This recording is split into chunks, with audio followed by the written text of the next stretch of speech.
Здравейте на всички! Аз съм Ив и съм психолог и таролог. Днес е събота и е ден на Сатурн. В скандинавската митология Сатурн е бог Один. Затова днес съм решила да направя един различен разклад. Той ще е на тема какъв сте били в миналия си живот. Колодата, която съм избрала, е руническо таро и тя е свързана точно с скандинавската митология. За тази цел ще направя 3 варианта, като вие ще си изберете един от тях. Искам да си помислите добре. Може да си затворите очите, да дишате и да усетите първото число, което ви идва на ум от 1 до 3. 1, 2 или 3. Или това число, което ви дърпа, ви говори, ви гаделичка, то ще е вашето число. И започвам с първи вариант. Ще изтегля по 3 карти за всеки вариант. Първи вариант изтеглям една, тук да се виждат. 2, 3. Първи вариант. Втори вариант. 1, 2, 3. Трети вариант. 1, 2, 3. Преди да продължа, искам да кажа, че бог Один е бил бог на мъдростта, на войната, магията и смъртта. Моя гарван се казва Один и затова днес реших в негова чест да направя това четене. Бог Один е жертвал едното си око, за да може да получи знанието, за да може да достига до истината и да има сила. Той сами е изобразяван много често с едно око и с заобиколен от гарвани и вълци. Имал е 2 гарвана, които са му били като неговите очи и уши. Единия се казва памет, а другия мисъл. И така, съсредоточете се и помислете кой от трите варианти ви привлича. Първи вариант, втори вариант, трети вариант. Започвам с първи вариант. Какъв сте бил в миналия си живот?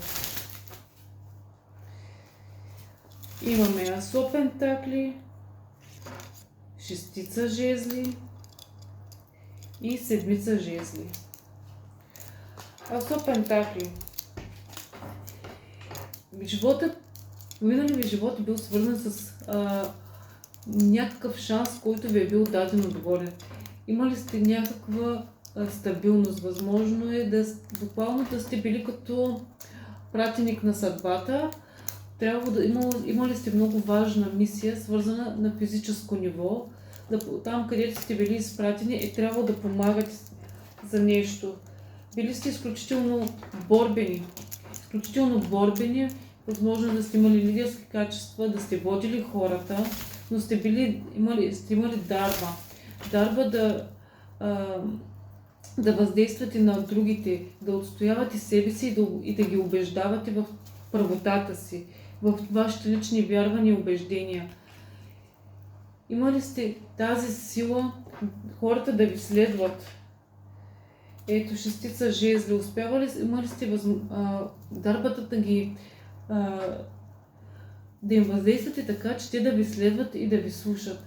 Възможност да сте били ако да говорим буквално по картите, да сте имали някаква лидерска позиция във войската, но ако не говорим за такива времена точно, сте имали някакви лидерски като жрец, някакви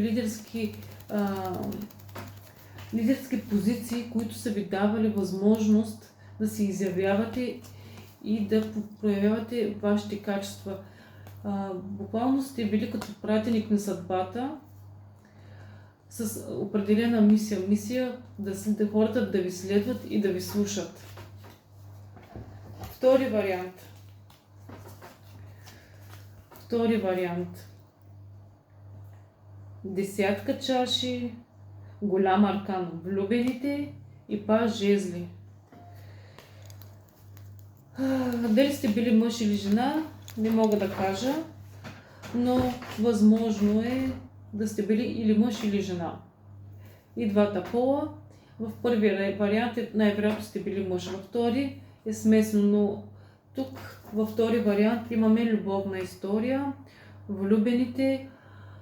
Били сте човек, който е бил, за него темата за любовта е била важна, имали сте голяма любов с някого, любов, която е трябвало да отстоявате и да се борите за нея. Още от дете. Били сте, как да кажа, детска любов, която е прераснала и до големи. Това е било с човек, който сте били изключително дълго време заедно.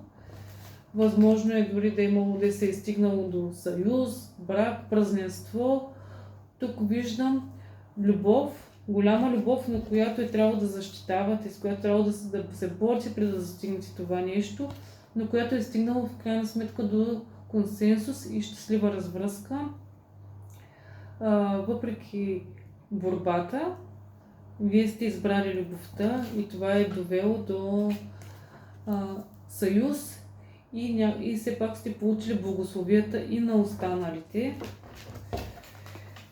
За вас темата за любовта е изключително важна и в този живот най-вероятно ви се отразява също. Трети вариант, рицар мечове, императорът и десятка мечове. Много мечове, много нещо. Вие сте били със сигурност мъж по карта император и крал мечове.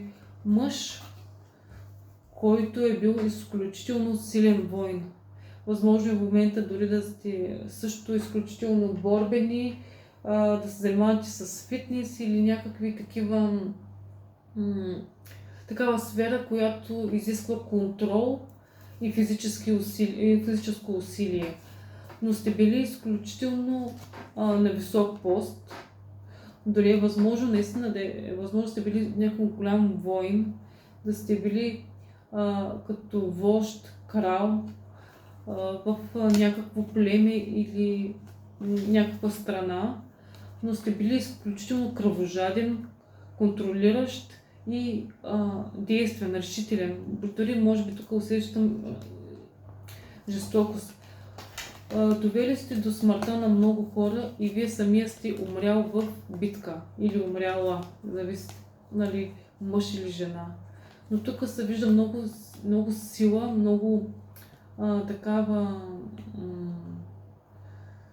тиранична енергия, нали, в миналото говорим, която е довела, може би, до доста опустошения, смърт, както на други хора, така и вашата лична. Това видях за вашите минали животи. Надявам се да ви е било интересно. За тези от вас, които искат личен разклад, може да се свържат с мен и да научат както за тяхното бъдеще, тяхното настояще, така и за тяхното минало.